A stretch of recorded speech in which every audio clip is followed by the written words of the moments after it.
capítulo 1, hoje nós vamos ler dos versos 12 a 20, irmãos. Apocalipse, capítulo 1, versos 12 a 20. Reconheceu até agora, né? Pronto, já deu certo. Deixa eu só separar as duas, né? Foi? Tá ótimo.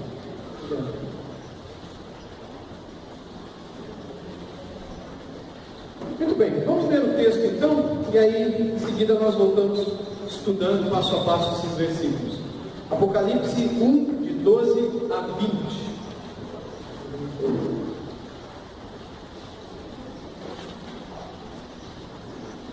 Voltei para ver quem falava comigo, e voltado vi 7 candeeiros de ouro, e no meio dos candeeiros um semelhante a filho do homem, com vestes talares, e cingido à altura do peito, com uma cinta de ouro. A sua cabeça e cabelos eram brancos como a alva lã, como neve, os olhos como chama de fogo, os pés semelhante ao bronze polido, como que refinado numa fornalha, a voz como voz de muitas águas. Tinha na mão direita 7 estrelas, e da boca saía-lhe uma afiada espada de 2 gumes. O seu rosto brilhava como o sol na sua força. Quando o vi, caí a seus pés como morto. Porém, ele pôs sobre mim a mão direita, dizendo: não temas, eu sou o primeiro e o último, aquele que vive. Estive morto, mas eis que estou vivo pelos séculos dos séculos, e tenho as chaves da morte e do inferno. Escreve, pois, as coisas que viste, e as que são, e as que hão de acontecer depois destas. Quanto ao mistério das 7 estrelas que vistes na minha mão direita, e dos 7 candeeiros de ouro, as 7 estrelas são os anjos das 7 igrejas, e os 7 candeeiros são as 7 igrejas. Apenas até aqui, irmãos.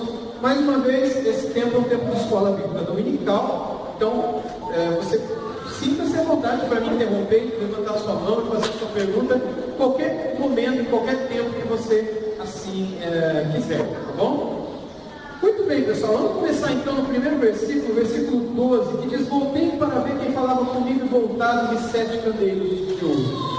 Esta ação de João, de se voltar, é uma resposta àquilo que ele ouviu, que está nos versículos anteriores e que nós estudamos nos domingos anteriores também, especialmente versículos 10 e 11, quando ele escuta uma voz que parecia a voz de uma trombeta falando com ele. Era a voz de um homem, mas era uma voz que ele nunca tinha ouvido na vida dele, que era diferente de tudo, e que essa voz então de trombeta chamou a atenção, e ele se voltou e viu. A primeira coisa que João viu foram esses 7 candeeiros de ouro. Você sabe o que é um candeeiro? Um castiçal, um candelabro, né? Candeeiro é a palavra antiga, que era um local onde eles colocavam uma lâmpada de óleo, especialmente lâmpada de óleo ou de gás, depois de um tempo, mas na época bíblica era uma lâmpada de óleo e que era colocado numa espécie de copinho pequenininho, que seria o candelabro ou castiçal. No antigo Israel, eles tinham uma palavrinha menorá. Talvez você já ouviu falar dessa expressão menorá. Aqui não tem. Deixa eu ver se eu consigo consertar ela. Peraí.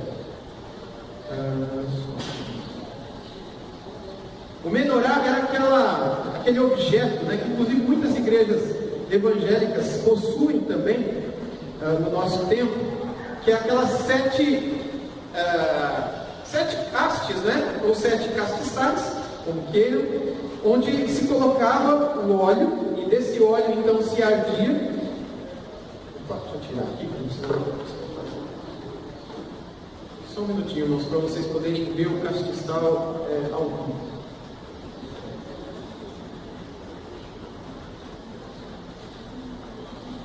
Pronto, esse aqui não vai estar totalmente direitinho, mas dá para perceber e entender.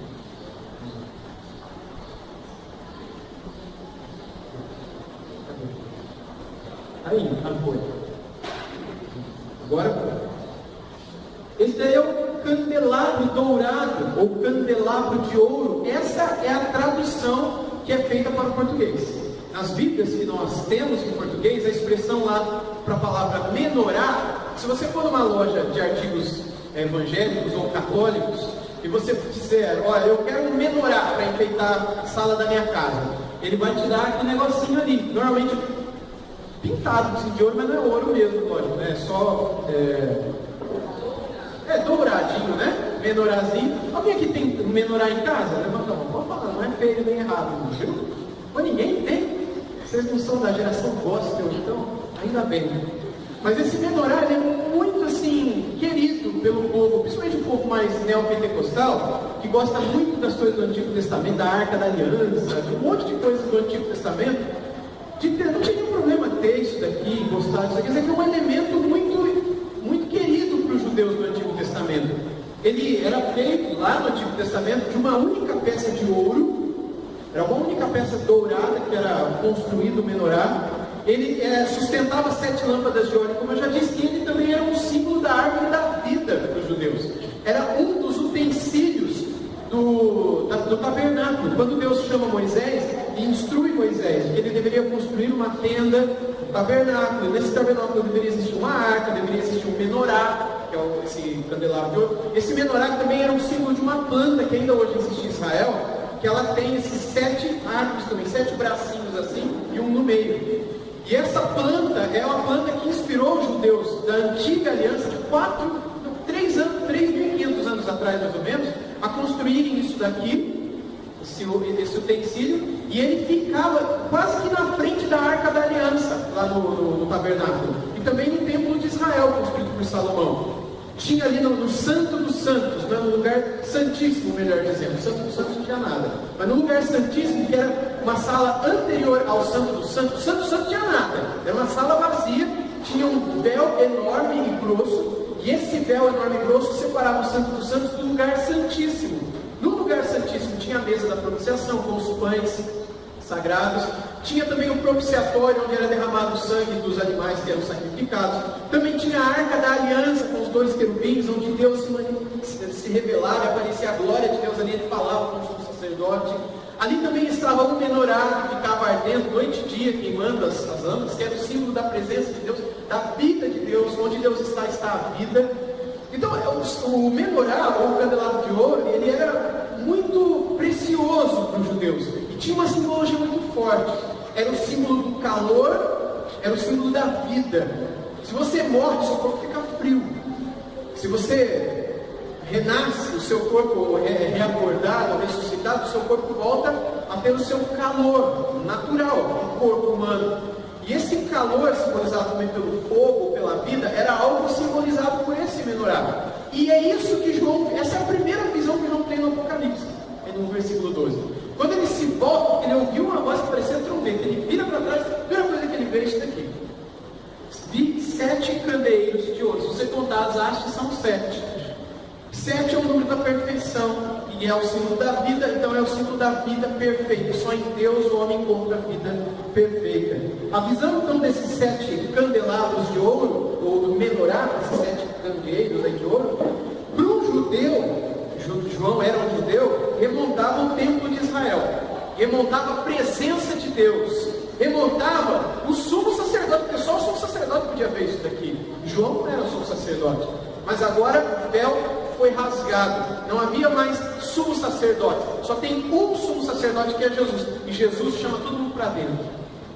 Dentro de onde? Do lugar santíssimo, dentro da própria presença de Deus. Não estão entendendo? Vamos voltar lá, só para vocês. Sim, vamos falar, gente. Ele viu 7 desse aí ou só um com 7? Um com 7. É porque quando ele fala 7 candeeiros, o candeeiro é uma hastia. Quando fala 7 candeeiros, é isso daqui. Porque o judeu sempre tinha esse daí, e esses 7 candeeiros, em outros textos da Bíblia, estão sempre dentro do tabernáculo ou do templo de Israel, templo de Salomão. Okay? Lembra que Jesus morreu, depois ele ressuscitou. O que aconteceu no dia que ele ressuscitou? Presta bem atenção, isso aqui é importante. O véu se rasgou. Jesus morreu lá do lado de fora da cidade, no Gólgota, no lugar da caveira, um morrinho que tinha lá, que parecia uma caveira embaixo do morrinho, e aí em cima do morrinho tinha o lugar do Gólgota. Gólgota significa caveira. Né? E lá então ele foi crucificado, lá de fora da cidade. Dentro da cidade aconteceu esse fenômeno do véu se rasgar. Mas por que o véu se rasgou? O que aconteceu na natureza? Um terremoto muito grande, que nunca havia acontecido. Nem é natural ter terremoto naquela região de Jerusalém. Fica longe de qualquer fenda geológica, né, qualquer, como é que chama? Placa tectônica, não tem terremoto lá. Aquilo foi porque Deus mesmo fez assim. E aconteceu um terremoto ali muito grande. Naquele terremoto, o templo mesmo passou por várias avarias, vários problemas na sua estrutura, mas o véu se rasgou. E o véu era o símbolo para os judeus, para a nação e para a religião judaica, daquilo que separava os homens de Deus. Só o sumo sacerdote, que era o homem mais importante da religião dos judeus, só o sumo sacerdote podia atravessar o véu uma vez por ano. Uma vez por ano ele poderia atravessar o véu que está na presença de Deus. E quando ele atravessava o véu, ele atravessava com uma cordinha amarrada no tornozelo. Porque se ele entrasse ali em pecado, ele morria fulminado, como aconteceu em alguns casos. E aí, se passasse alguns dias e ele não saísse de dentro do véu, ele dava uma puxadinha. Será que está vivo? Se não está, puxa, mas ninguém podia entrar. Porque se entrasse, morria. Isso era comum, pessoal. 2000 anos os judeus viveram essa situação. Quando eles viram o véu se rasgar de alto a baixo, que dia foi esse o dia que Jesus morreu? Estava acontecendo alguma festa em Israel? A Páscoa. A Páscoa era a principal festa dos judeus. Era a festa mais religiosa. A cidade de Jerusalém estava lotada de gente. E se era uma festa religiosa, os judeus estavam aonde? No templo. E eles estavam ali, eles não estavam vendo Jesus sendo crucificado. Lá na crucificação não tinha ninguém, pessoal. Se você ver filme, um monte de gente, é mentira. Não tinha ninguém na crucificação. Estava só Jesus e os dois bandidos, a guarda romana, a mãe de Jesus, Maria Madalena, João, e mais uns gatos pingados ali. E mais, talvez, os parentes dos dois bandidos que estavam crucificados. Mas não tinha, a maioria das pessoas estavam dentro da cidade, na festa da Páscoa. Às 3 horas da tarde, que foi quando o terremoto aconteceu, a hora nona, que são as 3 horas da tarde, era a hora do sacrifício. Era 3 horas antes do pôr do sol. 3 horas antes do pôr do sol, mais ou menos 6 horas da tarde, eles faziam os sacrifícios, e era o momento quando o sumo sacerdote levava o sangue para dentro do sangue dos santos, atrás do véu, aspergiam o sangue no propiciatório que ficava do lado do menorá. O propiciatório era a tampa da Arca da Aliança. E ali então Deus aparecia para eles e falava com eles, uma vez por ano, na Páscoa. Foi o dia que Jesus morreu. Era quando o cordeiro era sacrificado lá no templo e o sangue dele era derramado. Mas agora o verdadeiro cordeiro estava do lado de fora da cidade. Ele estava sendo sacrificado no lugar da caveira, no monte da caveira. E o sangue do verdadeiro cordeiro não estava dentro do templo, estava lá do lado de fora, o sangue de Jesus. Mas os judeus estavam todos dentro do templo, e todos eles viram o terremoto acontecer. E eles viram quando o véu se rasgou de alto a baixo. Aquilo para eles foi, assim, você imagina a coisa mais terrível possível na mente de um judeu. A coisa mais terrível possível, era isso, né? O véu se rasgar de alto a baixo. Como é que agora Deus não está mais aqui? É um símbolo de juízo, sim, Beth? Oi? Não, pode falar.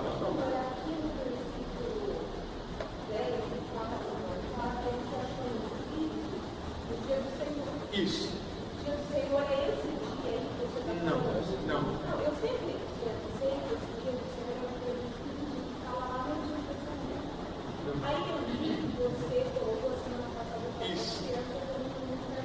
Porque esse dia do Senhor era no dia da ressurreição. Isso, exatamente. Então ele se viu no domingo. Não. O dia do Senhor normalmente é chamado de domingo. É o domingo. É um apelido para o domingo. Isso quer dizer que foi no domingo que João teve essa visão. O dia que ele teve a visão, não que foi uma dia... visão daquele dia. Não. Ele fala que ele se vê no dia do Senhor. Isso, no dia do Senhor ele se viu ali onde ele estava, ele ouviu uma grande voz no dia do Senhor. Então era um domingo. Nada a ver com a revelação do dia do juízo, grande dia. Até porque em Apocalipse, embora alguns textos no Antigo Testamento usam o dia do Senhor para o juízo. Você não está errado, mas não aqui. Aqui o termo dia do Senhor está associado com o domingo, e o dia do juízo são outros termos. Ele usa naquele dia, ou o dia do juízo, o dia do julgamento do trono branco. São outros termos. Isso. Mesmo dentro da literatura de João. Porque tem muito isso também. O escritor ele tem um vício assim, de linguagem, um costume, enfim. Você reconhece o leitor muitas vezes pela maneira como ele escreve, né? E o escritor, né, pela maneira como ele escreve. E João, ele tem, não só ele, mas outros escritores do Novo Testamento também, a prática de usar o dia do Senhor para todo mundo. É juízo. Eles nunca estão se referindo a isso. Nunca é o domingo, não. Sempre é o dia. Na verdade, é o dia do fim. Que eles não têm noção ainda. Porque para eles o dia do fim era o dia do Messias. Dentro das duas montanhas, exatamente. O dia do Senhor para eles é Jesus vier, acabou o mundo. Jesus veio, foi, já está 2000, nunca acabou ainda. Então para ele, é como se para a gente sabe que na segunda vinda de Cristo é o dia do fim. Pelo menos é o que ele disse. Imagina se tem mais alguma coisa que ele não revelou depois da sua segunda vinda. Foi isso que os judeus sentiram na primeira vinda. Porque a nenhum profeta do Antigo Testamento foi revelado esse período da igreja. Para eles, Jesus viria na primeira vinda e já acabaria tudo. Não teria todo esse período agora de um novo tempo, de uma nova aliança.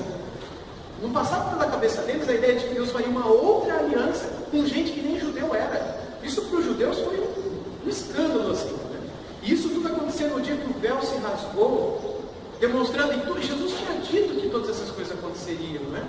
E ele havia dito que na sua morte ele atrairia muitos assim, e ele seria o caminho, não mais o véu, porque através do véu as pessoas chegavam ao Pai. Imagina se eu sou o sumo sacerdote, e vocês são os judeus. Vocês vieram, e aqui eu tenho 5 sacerdotes na minha frente, não o sumo, 5 sacerdotes. Eles sacrificaram, ouviram o pecado de vocês, vocês confessaram para os 5, eles sacrificaram nos altarzinhos que ficavam do lado de fora do templo, e eles pegaram esse sangue e trouxeram para mim, porque eu sou o sumo sacerdote. Só eu vou entrar no Santo dos Santos, eles não. Só eu posso entrar no véu. Mas quando eu entrar no véu, eu vou levar o pedido deles, a confissão de pecado deles, o clamor deles e o de vocês. Porque o sacerdote faz isso, ele leva as pessoas para Deus. Ele intercede pelas pessoas. E lá dentro do Santo dos Santos, eu iria pedir pela vida de vocês. Eu iria dizer, perdoe o pecado do povo, tenha misericórdia do povo, ajude o povo, alimente o povo, liberte o povo, guarde o povo. Eu iria interceder. Como agora eu não preciso mais desse caminho do sumo sacerdote, eu tenho Jesus como meu caminho, e ele mesmo, o livro de Hebreus diz que ele é o sumo sacerdote. Entendeu-se naquele momento da cruz, da ressurreição, no momento da crucificação de Jesus, com o terremoto e a rasgar do véu, que agora Deus estava criando um novo e vivo, que é Jesus, né, caminho para os homens chegarem ao Pai. Vocês não precisam mais de um sacerdote, nem de um sumo sacerdote, nem de um templo religioso. Vocês precisam apenas daquele que é o sumo sacerdote que vai levar vocês para o Pai de verdade, que é Jesus. E Hebreus fala algo interessante, que ele diz que com ousadia nós podemos entrar no Santo dos Santos. Hebreus fala isso, com ousadia nós podemos entrar no Santo dos Santos. Para um judeu falar um negócio é um absurdo. Nem os sacerdotes, é só o sumo sacerdote entrar, uma vez por ano, uma cordinha amarrada no tornozelo. Tinha que se santificar. Imagina ele dizer que todos podemos entrar dentro do Santo dos Santos, diante do trono de Deus, para interceder, para orar, e de lá recebermos graça e misericórdia em tempo oportuno. Isso é uma coisa assim maravilhosa, uma absurda.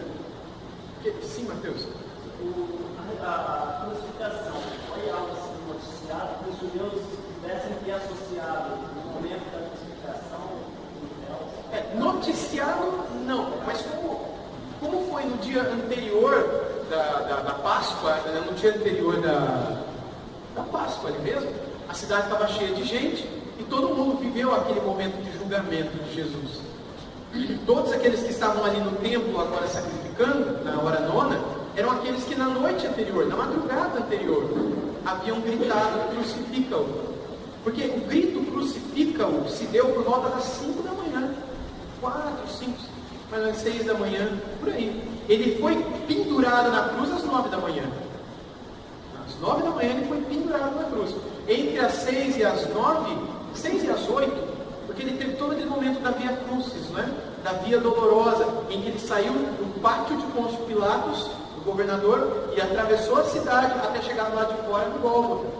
Isso demorou, porque ele nem conseguiu andar, ele precisava da ajuda de um turista que estava ali na festa da Páscoa, né? O Simão de Cirene, o Simão Cirineu, que ajudou ele a levar a cruz até o Gólgota, porque ele não tinha condição de fazer isso sozinho. Então, esse pessoal de manhã, às 6 da manhã, às 7 da manhã, estava gritando, crucificado.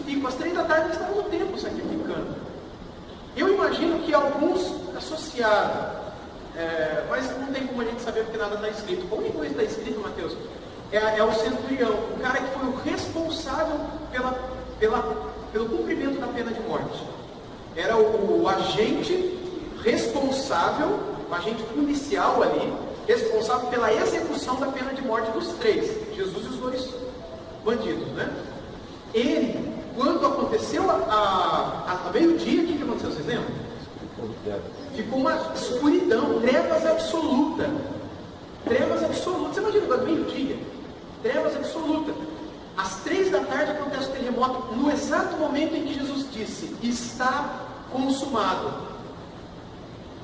E apagou. Naquele momento acontece o terremoto. O centurião, que era o responsável pela crucificação, ele caiu de joelhos e disse: verdadeiramente este homem era justo. Em outras versões diz também que ele disse que ele era o Filho de Deus.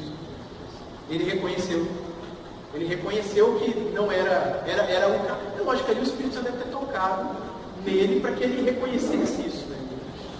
Então quando João, voltando para o Apocalipse, quando João vê o candeeiro, ou o candelabro dourado, ou 7 candeeiros de ouro, na mente dele, ele se lembra do símbolo da vida, da árvore da vida, que era o que simbolizava essa mobília, né? Era uma mobília do tabernáculo.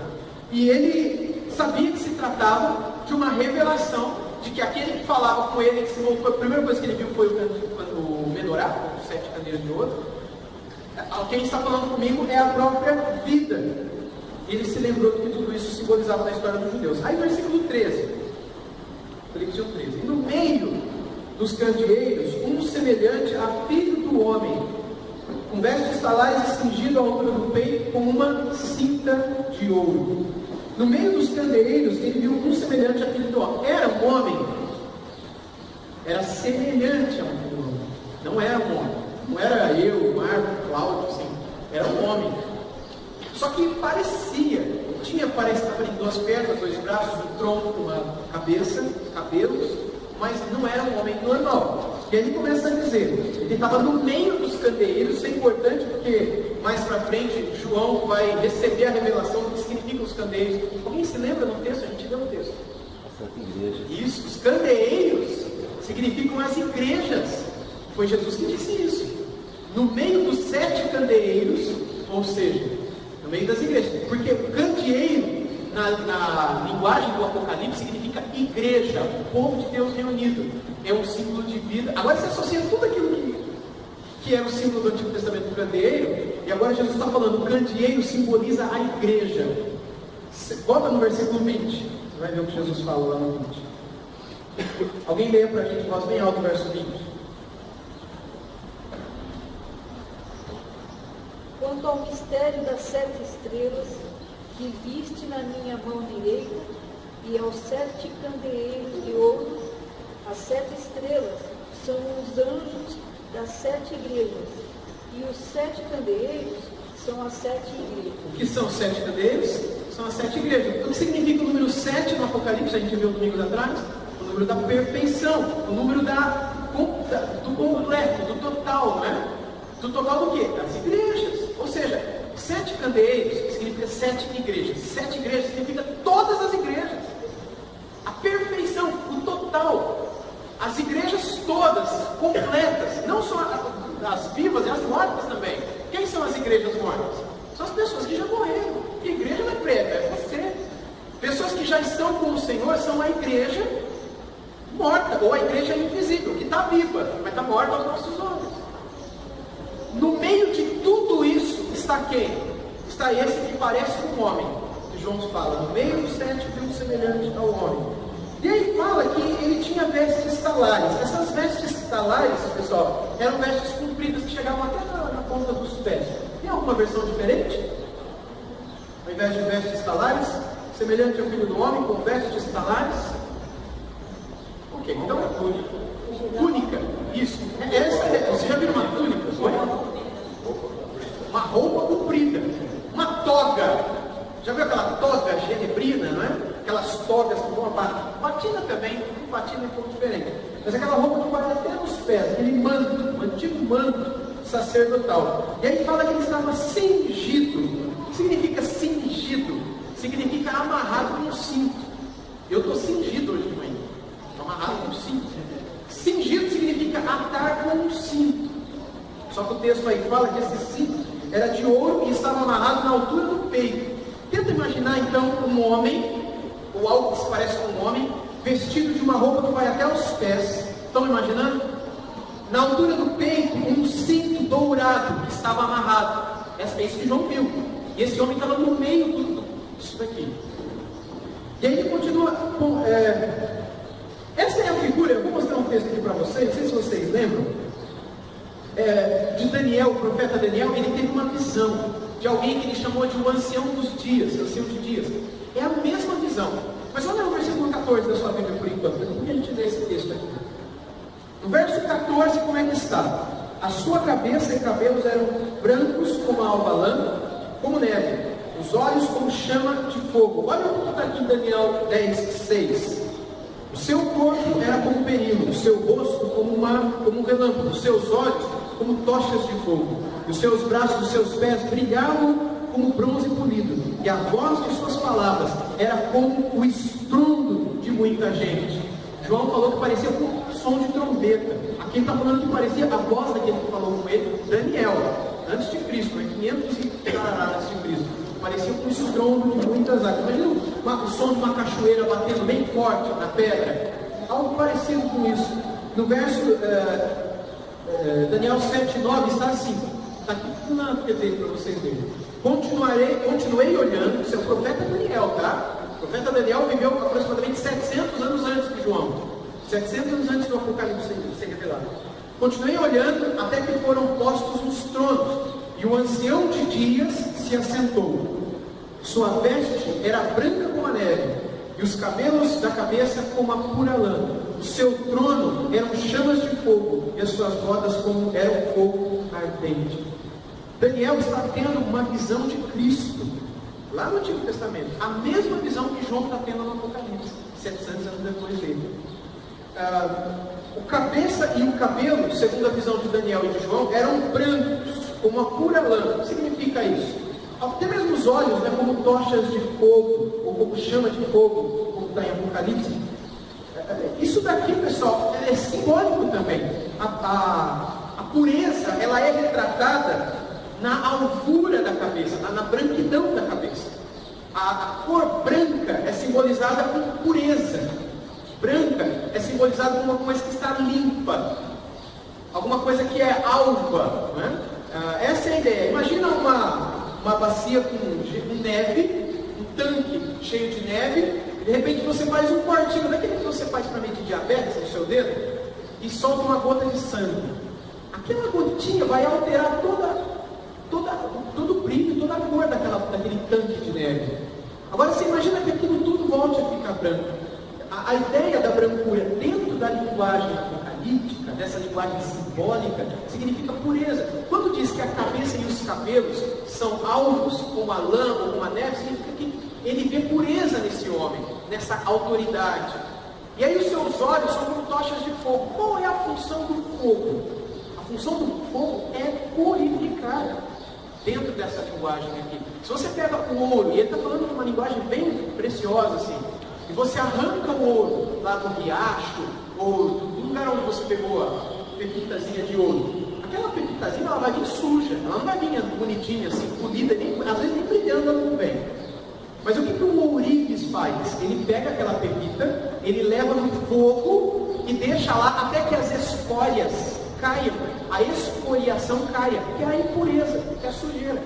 Olha que cair, ele vai pegar e vai, se ele quiser, ele vai derreter aquilo lá, vai dar uma forma e vai polir. E aí então ela vai brilhar, e aí, então ela vai ser vendida como uma pedra muito preciosa. Assim também o fogo faz com a vida das pessoas. O olhar do Senhor Jesus é um olhar de fogo, que purifica aquele a quem ele olha. Tenta lembrar de Pedro, naquela noite da crucificação, na noite anterior, quando Jesus estava sendo julgado por Pilatos, por Herodes, por Anás e por Caifás. Jesus foi levado para os quatro, lembra? Na madrugada da crucificação. E aí Pedro seguia de longe. E por 3 vezes, pessoas chegaram, você está com ele. Não, não estou. Não, não, eu não sei de quem você está falando. Não, teu sotaque é da Galileia, você é um dos dele. E ele fala, mulher, você está louca, eu nem sei quem é esse homem. Pedro nega Jesus 3 vezes, aí o que acontece? O galo canta. E o que acontece logo após o galo canta? Jesus olha para ele. Meus irmãos, eu imagino que o que Pedro experimentou foram esses olhos aqui. Porque diante do olhar de Jesus, que era uma distância daqui, nem na linha ali, no finalzinho ali. Essa distância, não era muito longe, de onde Jesus estava para onde Pedro estava. Jesus olhou para Pedro e naquele mesmo momento, o texto bíblico diz que Pedro, ele se sentiu tão ferido que ele saiu correndo, chorando amargamente, arrependido do que ele fez. E ele ficou por 3 dias desse jeito. Tanto é que quando Jesus ressuscitou, Jesus foi até ele. E ele estava pensando em voltar para a pescaria naquela ocasião. É quando Jesus fala com ele, Pedro, tu me amas? Sim, Senhor, então apacenta, alimenta as minhas ovelhas. Por 3 vezes Jesus pergunta isso. Jesus chamando Pedro, é isso que eu quero que você seja pastor das minhas ovelhas. Você as alimente. Como uma espécie de Pedro, está tudo certo, está perdoado, volta. Pedro se arrependeu por ter negado, por ter traído, por ter pecado contra Cristo. Mas foi um olhar de Jesus, fulminante, como um fogo que purificou aquele coração, que tocou naquele coração, que fez com que ele se arrependesse. E aí do arrependimento vem o perdão, né? Do arrependimento vem a purificação. Então, estão entendendo até aqui, pessoal? O que significa essa visão de João? Okay. Vamos para o verso 15 agora. Os pés semelhantes ao bronze polido, como que refinado numa fornalha, e a voz como voz de muitas águas. Lembra aqui no verso anterior, que eu coloquei aqui na TV? Olha em Daniel 10,6 o que ele diz. O seu corpo era como um berilo, que é uma pedra, né, preciosa, o seu rosto como um relâmpago, branco também que brilha, né, os seus olhos como tochas de fogo. Vamos falar, olha isso, ó. Os seus braços e os seus pés brilhavam como bronze polido. É a mesma visão que João tem 700 anos depois de Daniel, lá na ilha de Patmos. Ele diz, os pés dele eram semelhantes ao bronze polido, como que refinado na fornalha. Irmãos, vocês já viram bronze, não é? Bronze também é um metal precioso. Quando polido, quando lapidado, ele brilha também. Ele tem o seu valor, não tão grande quanto o do ouro, nem como o da prata, mas também é um metal precioso e caro, né? E o bronze, quando ele é colocado na fornalha, purifica-se mais ainda. E quando ele é polido depois da fornalha, ele é mais brilhante ainda.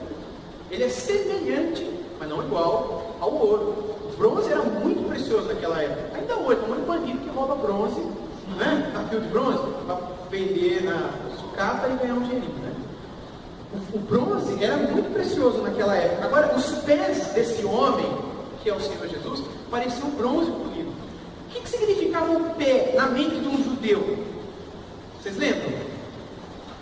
Para o contexto judeu, os pés simbolizavam o quê? Oi? Não só caminho, mas também o mensageiro.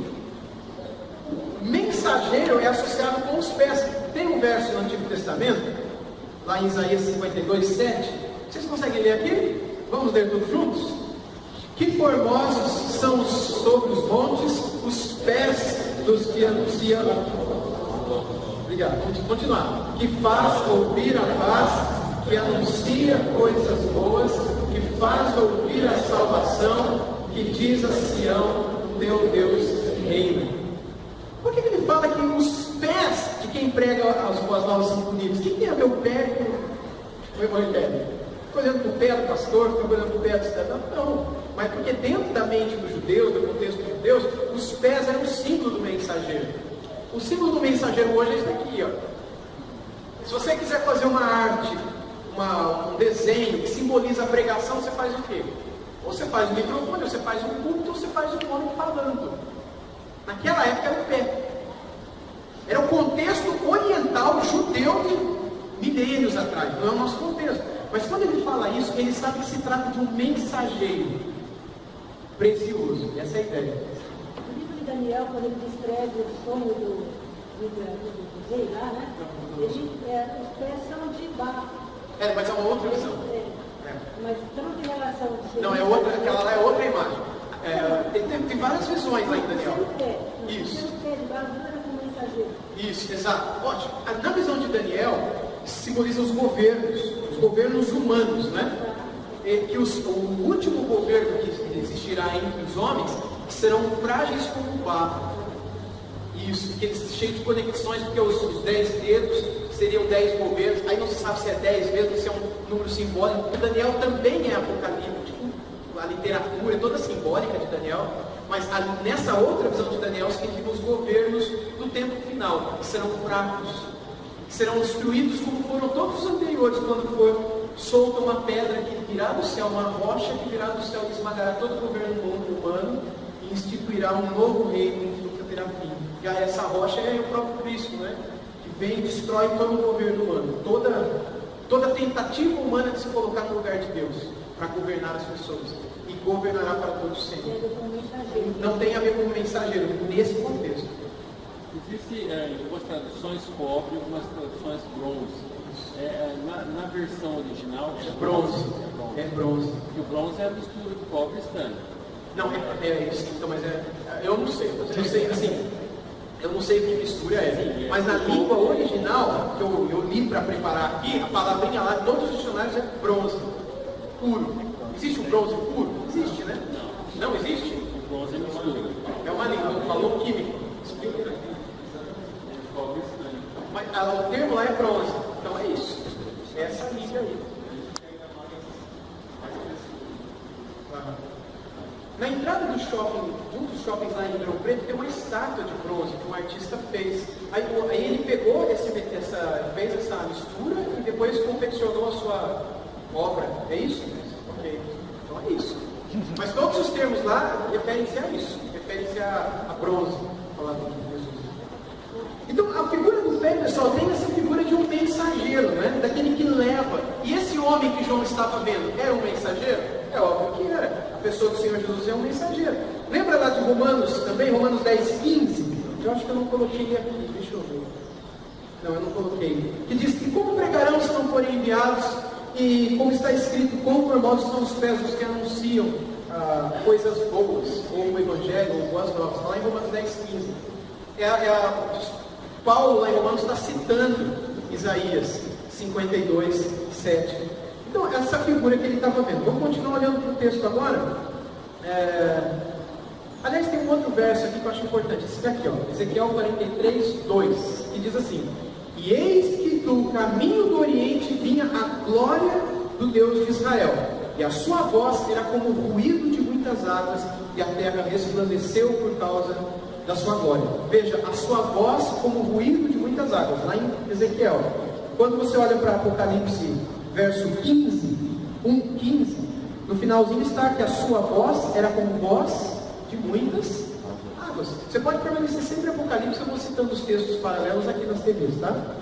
A voz que o João ouve no Apocalipse é semelhante à voz que Ezequiel ouviu no Antigo Testamento. E qual é a voz que Ezequiel ouviu no Antigo Testamento, que era como o som de muitas águas? Era a voz do Deus de Israel. Era porque a glória do Deus de Israel estava se aproximando. E ao falar com Ezequiel, parecia o som de muitas águas. E é isso que João viu. Então, para João, estava ficando claro que era Deus que estava ali na frente dele. Quando ele ouve aquela voz da própria, ele se volta e vê o candelabro, e ele vê um semelhante ao Filho do Homem, mas não dá para ver direito quem é. Toda a simbologia retratava para Deus. O Deus que apareceu para Ezequiel, o Deus que apareceu para Daniel, o Deus que os judeus retratavam no menorá, no Antigo Testamento, no candelabro, era Deus, mas era homem.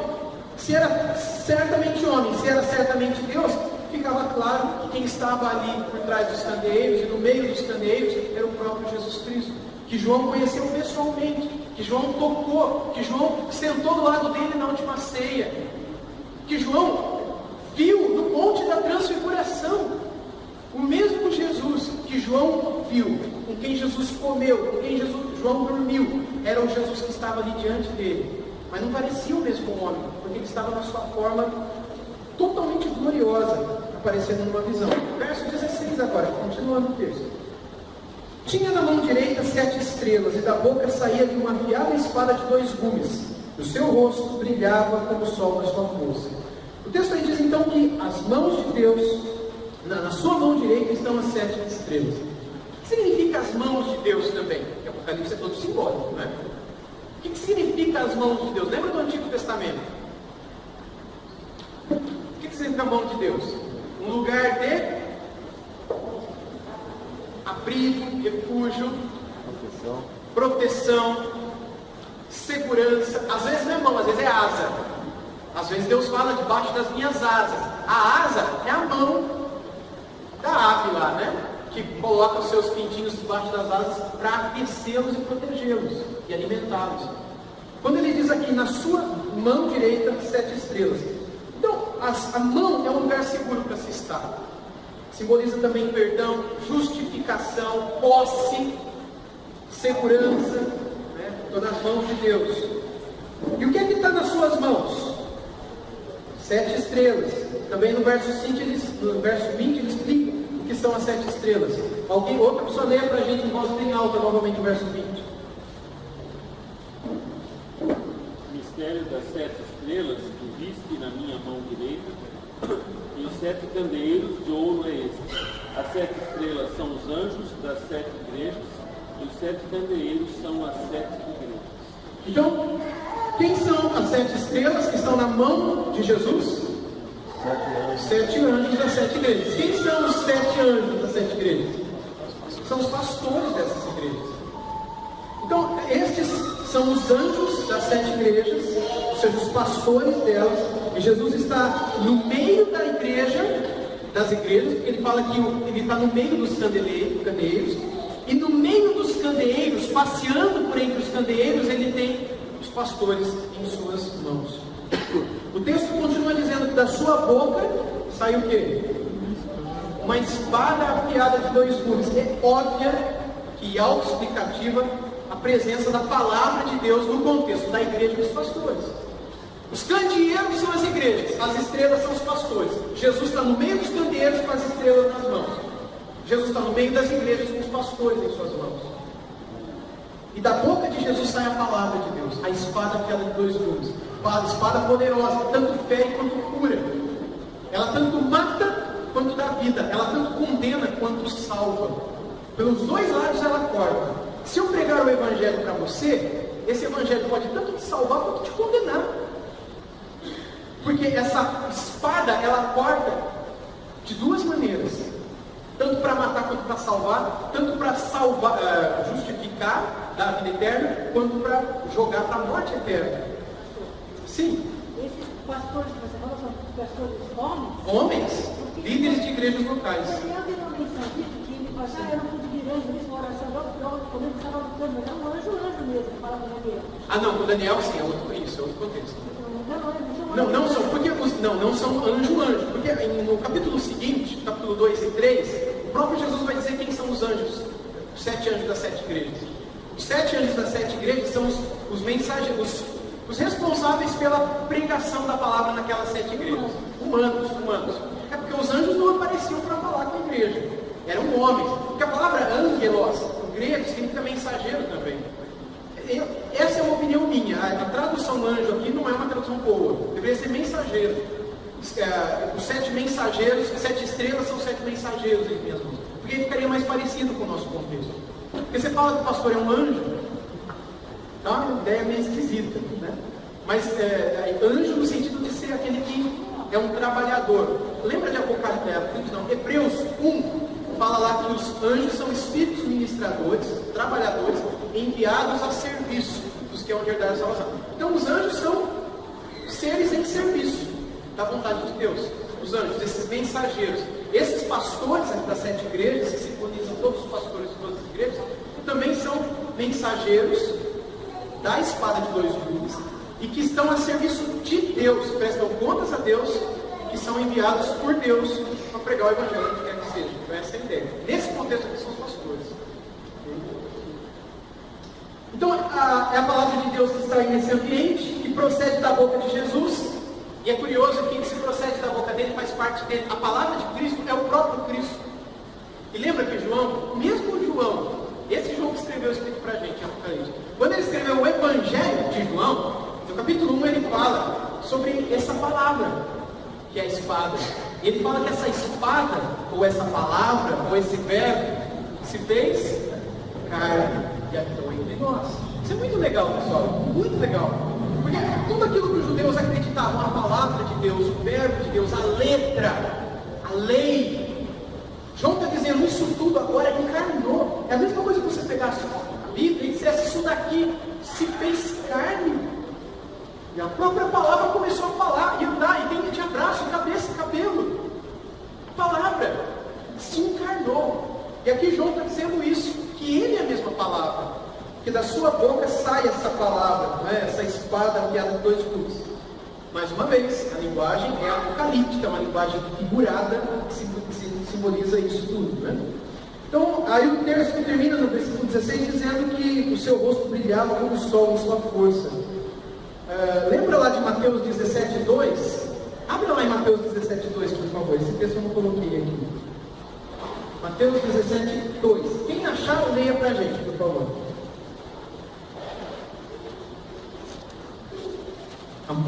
Há coisa de 60 anos atrás, João tinha visto a mesma coisa. 60 anos antes. Mateus 17:2. Alguém leio? Foi transfigurado diante deles, e seu rosto resplandecia como o sol, e as suas vestes tornaram-se brancas como a luz. O que aconteceu aqui? João, Tiago e Pedro estavam aonde? Aonde? No Monte da Transfiguração. E eles olharam para Jesus naquela hora e Jesus mudou. O rosto dele parecia como o sol. Agora olha lá em Apocalipse 1:16. O seu rosto brilhava como o sol. Ele se lembra provavelmente do Monte da Transfiguração, quando junto de outros dois discípulos ele viu esse mesmo rosto, desse mesmo homem. Jesus estava se identificando para João. João estava reconhecendo quem era o homem que o conduziria em todas as revelações. Era o próprio Senhor Jesus. Verso 17, Apocalipse 1:17. Quando o vi, caí a seus pés como morto. Porém ele pôs sobre mim a sua mão direita, dizendo, não temas, eu sou o primeiro e o último. Meus irmãos, primeiro que a aparência de Jesus, essa aparência impõe reverência. Segundo que ao vê-lo, João reconhece. No começo ele sabia que era Jesus? Não sabia. Ele ouviu uma voz, viu o candeeiro, viu alguém que parecia um homem, cabeça e cabelo branco, olho como fogo, um cinto dourado, uma veste, né?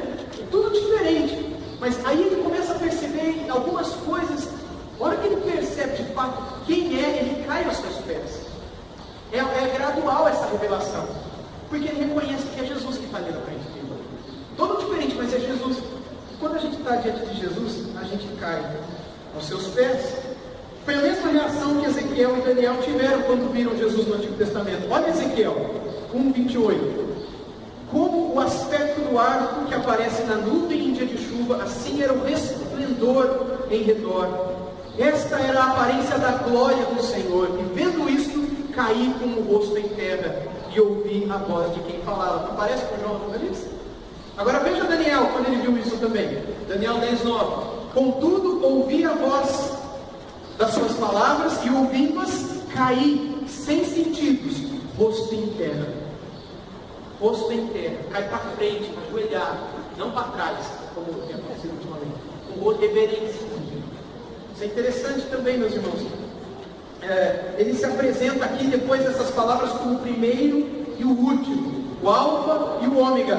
Mais uma vez, ele é aquele que possui absoluta soberania sobre tudo que acontece em toda a história da humanidade. Ele é o primeiro e o último. Nada foge do seu controle, nem do seu governo. Verso 18, Apocalipse 1:18. E aquele que vive, estive morto, mas eis que estou vivo, pelos séculos dos séculos, e tem as chaves da morte e do inferno. Ele é aquele que ressuscitou. Mais uma vez, é Jesus se identificando para João, pouco a pouco, mostrando que ele era Jesus. Aquele que eu estive morto, mas eis que estou vivo pelos séculos dos séculos. Aí ele diz da chave da morte e chave do inferno que ele tem. Isso, gente, denota a sua soberania e autoridade sobre o mundo invisível. Ele não manda só naquilo que a gente vê, ele manda naquilo que a gente não vê também. Não só as coisas daqui, mas sobre tudo ele é o Senhor. Aí versos 19 e 20 para nós encerrarmos.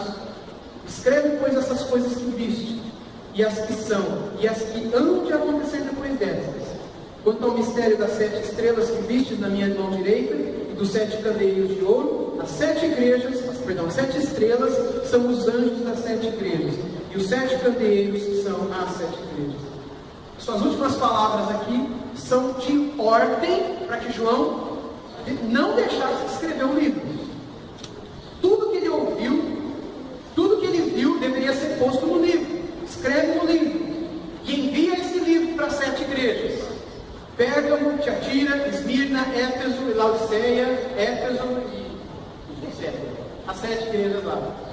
Faça 7 cópias do livro. Manda esse livro. Tudo que você viu, tudo que você ouviu, tudo que aconteceu e tudo que está para acontecer.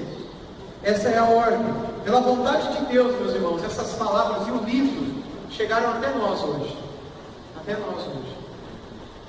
Por escrito no livro aí do Apocalipse, que é o livro que nós temos. E esse livro nos assegura a mesma soberania de Deus sobre todas as coisas, o nosso Pai com o controle de tudo.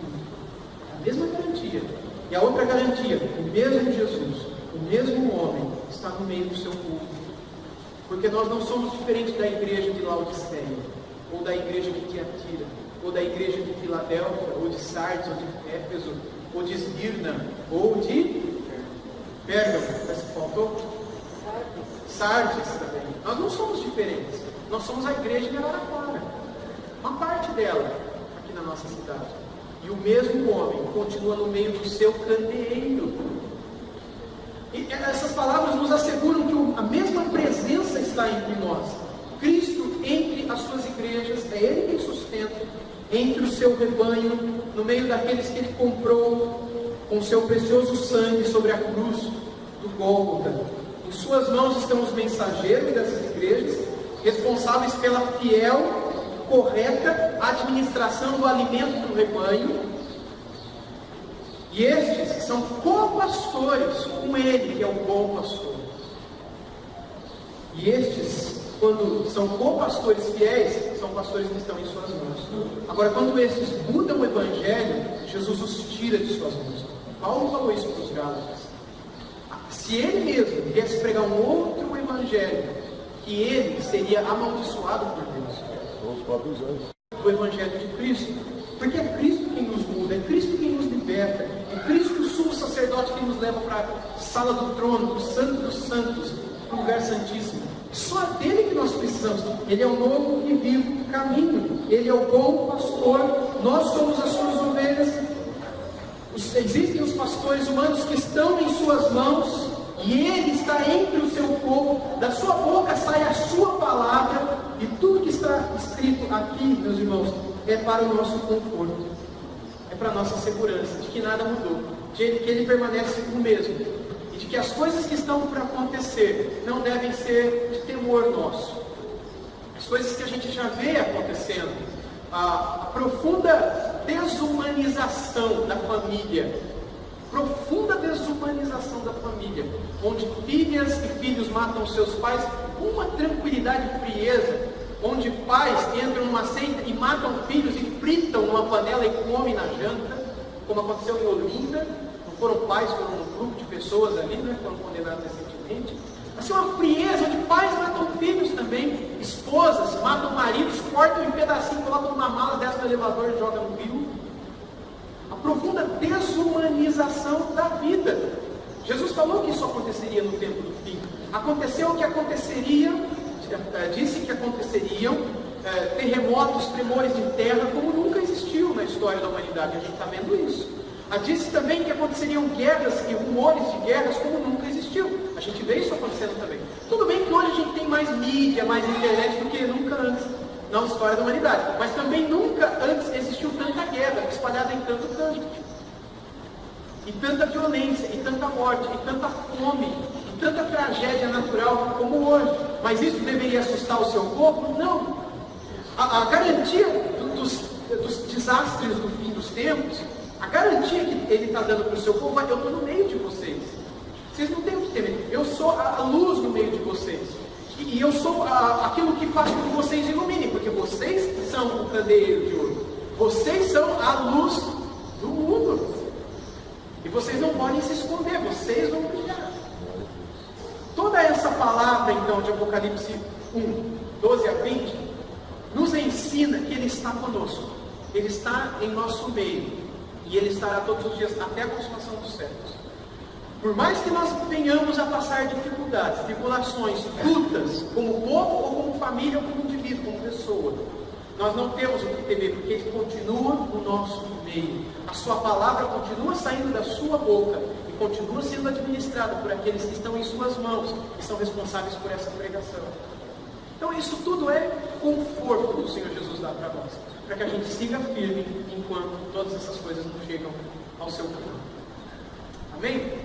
Isso é que o texto nos ensina. Alguma pergunta, pessoal? Sim, Cláudio. Logo no começo, bem assim, você citou duas coisas que eu não sei se entendi corretamente. A primeira é a disposição no tabernáculo. Pelo que eu entendi, você falou que a Arca da Aliança estava antes do véu, não depois, é isso? Isso. Fica antes mesmo? Porque o véu e atrás do véu tinha a Arca da Aliança. Eu entendi que você tinha colocado na frente. Do lado do candelabro. Agora você me deixou em dúvida. Então, me chamou a atenção porque ele ficava atrás, né? Se você está dizendo que ficava atrás, ficava atrás. Não discuto. E a outra coisa é que você falou no dia da Páscoa, eles faziam o dia da expiação. Não. Sacrifício, não expiação.